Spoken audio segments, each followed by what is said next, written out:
அனைவருக்கும் வணக்கம். இன்று பிப்ரவரி 10ஆம் தேதி சனிக்கிழமை இந்து தமிழ் நாளிதழோட எக்ஸாம் பாயிண்ட் ஆஃப் வியூவில் தான் பார்க்க போகிறோம். தலைப்பு செய்தி என்னன்னு பார்த்தோம்னா, முன்னாள் பிரதமர்கள் சரண் சிங், நரசிம்மராவ், விஞ்ஞானி எம்.எஸ். சுவாமிநாதனுக்கு பாரத ரத்னா விருது அறிவிப்பு. தலைவர்களுக்கு பிரதமர் மோடி புகழாரம் சூட்டியுள்ளார். விருது அறிவிக்கப்பட்டதற்காக அவர்களது குடும்பத்தினர் நெகிழ்ச்சியுடன் நன்றி தெரிவிச்சிருக்காங்க. இந்த பாரத ரத்னா பற்றி பேசிக்காக சில இன்ஃபர்மேஷன் பார்த்துடலாம். பாரத ரத்னா பார்த்தோன்னா எப்போ இருந்து கொடுத்துட்டு வராங்க, ஃபஸ்ட் டைம் வாங்கினவங்க யாரெல்லாம், இந்த டைமோட ஸ்பெஷல் என்ன அப்படிங்கிறத பற்றி தெரிஞ்சுக்கலாம். 1954 தான் முதல் முறையாக பாரத ரத்னா வழங்க ஆரம்பிச்சிருக்காங்க.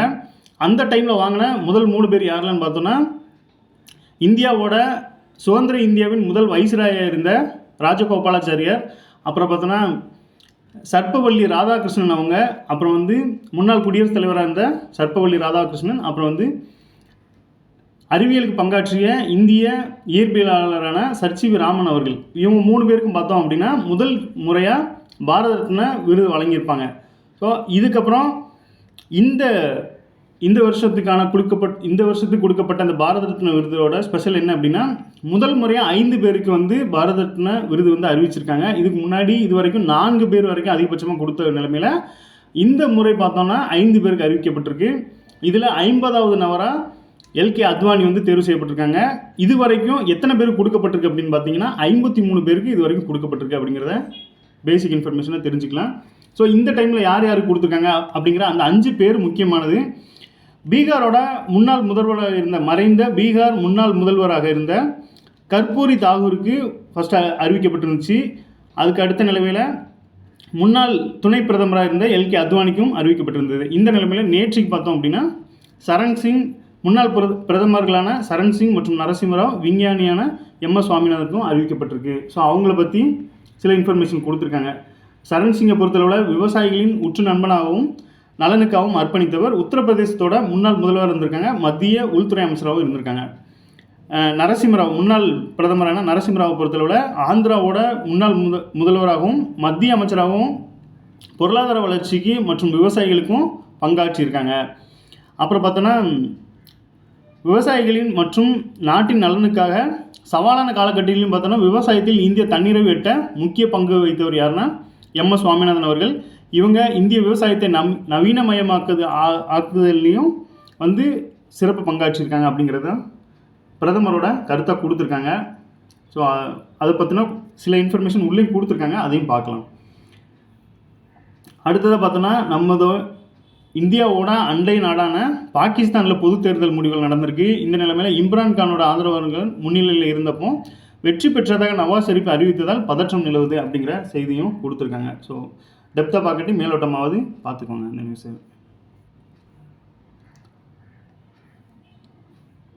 பாரத ரத்னா பற்றி தான், அளப்பரிய சேவைக்காக பாரத ரத்னா பெறும் தலைவர்கள் அப்படிங்கிற செய்தியை கொடுத்துருக்காங்க. சரண் சிங்கை பொறுத்தளவில் விவசாயிகள் தலைவர். இவர் எப்போ பிறந்தார் அப்படின்னு பார்த்தோன்னா 1902ஆம் ஆண்டில் உத்தரப்பிரதேசத்தோட மீரட் மாவட்டத்தில் நூர்பூர் அப்படிங்கிற கிராமத்தில் விவசாய குடும்பத்தில் தான் சௌத்ரி சரண் சிங் பிறந்திருக்காங்க. ஸோ இவங்க 1967 பாரதிய கிரந்தி தளம் அப்படிங்கிற ஒரு கட்சி தொடங்கியிருக்காங்க. அப்புறம் 1977 முதல் 79 வரை ஜனதா தளத்திலும், 1979 முதல் 80 வரை மதசார்பற்ற ஜனதா தளத்திலும் இருந்தார். நாட்டோட 5வது பிரதமராக பதவி வகிச்சிருக்காங்க. சரண் சிங் எத்தனையாவது பிரதமர் அப்படின்னு பார்த்தோன்னா நாட்டின் 5வது பிரதமராக பதவி வகிச்சிருக்காங்க அப்படிங்கிற இன்ஃபர்மேஷன் இது மூலமாக தெரிஞ்சுக்கலாம். அடுத்ததாக பார்த்தோன்னா நரசிம்மராவை பொறுத்தளவில் இவங்க பிறந்தது பார்த்திங்கன்னா 1921ஆம் ஆண்டு ஜூன் 28ஆம் தேதி ஒருங்கிணைந்த ஆந்திராவின் வாரங்கல் மாவட்டத்தில் பிறந்திருக்காங்க. இவங்க பார்த்தோன்னா 1971ஆம் ஆண்டில் ஆந்திராவோட முதல்வராக பதவி ஏற்றிருக்காங்க. அப்புறம் 1991 முதல் 1996 வரை நாட்டின் பிரதமராக பதவி வகிச்சிருக்காங்க. உலக பொருளாதாரத்துக்கு இந்தியாவின் வாயில்களை திறந்து விட்டவர் இவர் தான். உலக பொருளாதாரத்துக்கு, அதாவது இந்திய புதிய பொருளாதார கொள்கை 1991 வெளியிடும்போது அப்போ பிரதமராக இருந்தவங்க நரசிம்மராவ் அவங்க தான். ஸோ அதை தான் உலக பொருளாதாரத்துக்கு இந்தியாவின் வாயில்களை திறந்து விட்டவர் அப்படிங்கிற செய்தியை கொடுத்துருக்காங்க. இஸ்ரேல் நாட்டுடனும் உறவை தொடங்கினவங்க இந்த நரசிம்மராவ் பிரதமர் அவர்கள் தான். அடுத்ததாக பார்த்தோன்னா நரசிம்மராவை பொறுத்தவரை அடுத்து அணுசக்தி திட்டங்களுக்கும் புத்துயிர் கொடுத்துருக்காங்க. 17 மொழி அவங்களுக்கு தெரியுமா? நரசிம்மராவை பொறுத்தவரை 17 மொழி தெரியும். நேரு குடும்பத்தை சேராத காங்கிரஸ் பிரதமராக 5 ஆண்டுகள் முழுமையாக பதவி வைத்தவர் இவரே அப்படிங்கிற செய்தியும் கொடுத்துருக்காங்க. இப்போ எம்எஸ் சுவாமிநாதன் பொறுத்தளவில் பசுமை புரட்சியின் தந்தை கடந்த 1925ஆம் ஆண்டு ஆகஸ்ட் 7ஆம் தேதி தமிழ்நாட்டின் கும்பகோணத்தில் பிறந்திருக்காங்க.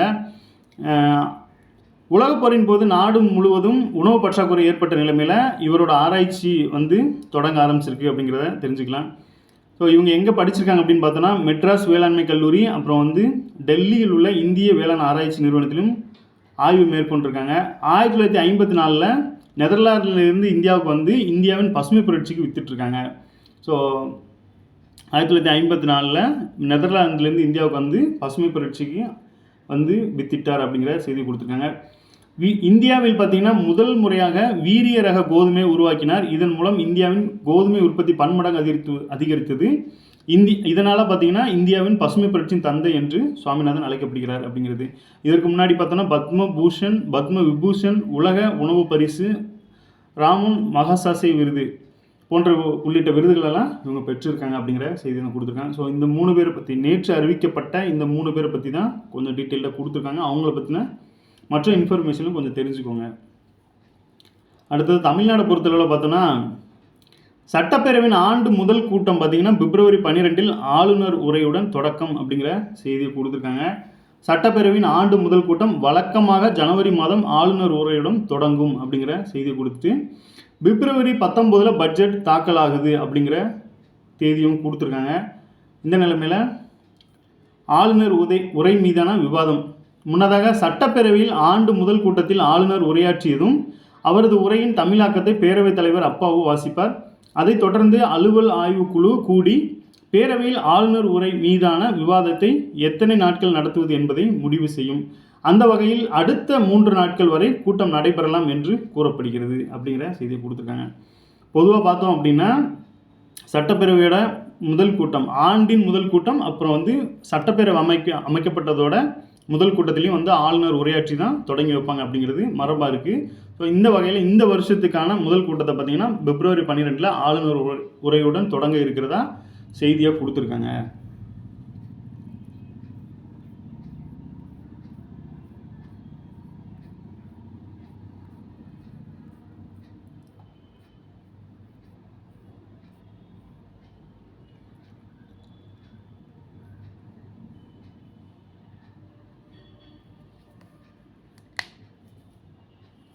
பொது அறிவு பகுதியில் பார்த்தோன்னா அக்மார்க்கை பற்றி கொடுத்துருக்காங்க. அக்மார்க் என்பது இந்திய அரசின் வேளாண் பொருட்களுக்கான சான்றளிக்கும் குறியாகும் அப்படிங்கிறது. அக்மார்க் எங்கே பயன்படுத்தப்படுது அப்படின்னு பார்த்தீங்கன்னா வேளாண் பொருட்களுக்கு சான்றளிக்கும் குறியாகும் அப்படிங்கிறதும், சந்தைப்படுத்தல் மற்றும் ஆய்வு இயக்குநரகம் வேளாண் பொருட்களை ஆராய்ந்து தர நிலையை பார்த்திங்கன்னா உறுதி செய்கிறது. இது எந்த சட்டத்தின் மூலமாக கொண்டு வரப்பட்டது அப்படின்னு பார்த்தோன்னா வேளாண் பொருட்களுக்கான தரம் மற்றும் குறியீடு சட்டம் 1937 மற்றும் திருத்தப்பட்ட சட்டம் 1986 மூலம் இந்தியாவில் நடைமுறைப்படுத்தப்பட்டது. தற்பொழுது அக்மார்க் தர நிலைகள் 205 பல்வேறு விளைபொருட்களுக்கு வழங்கப்பட்டு வருகின்றன. என்ன அப்படின்னா அக்மார்க் என்பதை பற்றி தான் கொடுத்துருக்காங்க. அக்மார்க் என்பது பார்த்திங்கன்னா இந்திய அரசின் வேளாண் பொருட்களுக்கான சான்றளிக்கும் குறியாகும் அப்படிங்கிறதையும், மற்றும் சந்தைப்படுத்தல் மற்றும் ஆய்வு இயக்குநரகம் வேளாண் பொருட்களை ஆராய்ந்து தரநிலையை உறுதி செய்கிறது. வேளாண் பொருட்களுக்கு தரம் மற்றும் குறியீடு சட்டம் 1937 மற்றும் திருத்தப்பட்ட சட்டம் 1986 மூலம் இந்தியாவில் நடைமுறைப்படுத்தப்பட்டது. தற்பொழுது பார்த்திங்கன்னா 205 பல்வேறு விளைபொருட்களுக்கு அக்மார்க்கு வழங்கப்பட்டு வருது அப்படிங்கிற செய்தியும் கொடுத்துருக்காங்க.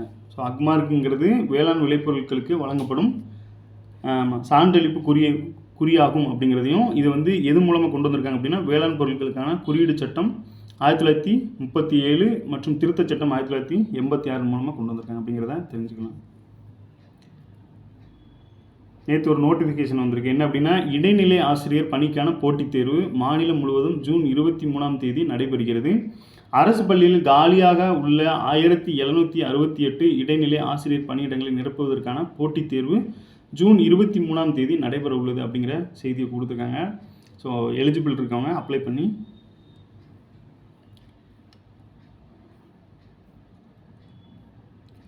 அடுத்ததாக பார்த்தோன்னா நாட்டில் முதல் முறையாக செயற்கை நுண்ணறிவு கண்காணிப்பு அமைப்பு அப்படிங்கிற செய்தி.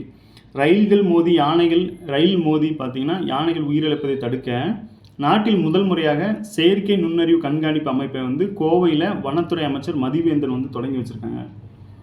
ஆமாம், இந்த மாதிரி சில விஷயங்கள் பார்த்தோம் அப்படின்னா நாட்டிலே முன்மாதிரியாக தமிழ்நாடு விளங்கிட்டு வர்ற நிலைமையில் இப்போ பார்த்திங்கன்னா ரயில் மோதி யானைகள் உயிரிழப்பதை தடுக்க நாட்டிலே முதல் முறையாக செயற்கை நுண்ணறிவை பயன்படுத்தி கண்காணிப்பு அமைப்பை ஒன்று உருவாக்கியிருக்காங்க அப்படிங்கிறது தான். இப்போ கோவையில் வனத்துறை அமைச்சர் வந்து தொடங்கி வச்சுருக்காங்க. ஆமாம், இப்போ நம்மளுக்கு கேள்வியாக எப்படி வரும் அப்படின்னா, நாட்டிலே முதல் முறையாக செயற்கை நுண்ணறிவு கண்காணிப்பு மூலம் யானை உயிரிழப்பை தவிர்க்க நடவடிக்கை எடுத்த மாநிலம் எது, அந்த மாதிரி கேட்பாங்க. ஸோ ஏன் அப்படின்னா தமிழ்நாடு சில விஷயங்களில் முன்மாதிரியாக இருக்கும்போது யூனிட் 9 தமிழ்நாடு ஆளுமை பற்றி கேட்குறதுக்கான வாய்ப்புகள் அதிகமாகவே இருக்குது. ஸோ இந்த மாதிரி கொஸ்டின்ஸும் சில விஷயங்களை பார்த்துக்கோங்க. நன்றி, மீண்டும் நாளை சந்திப்போம்.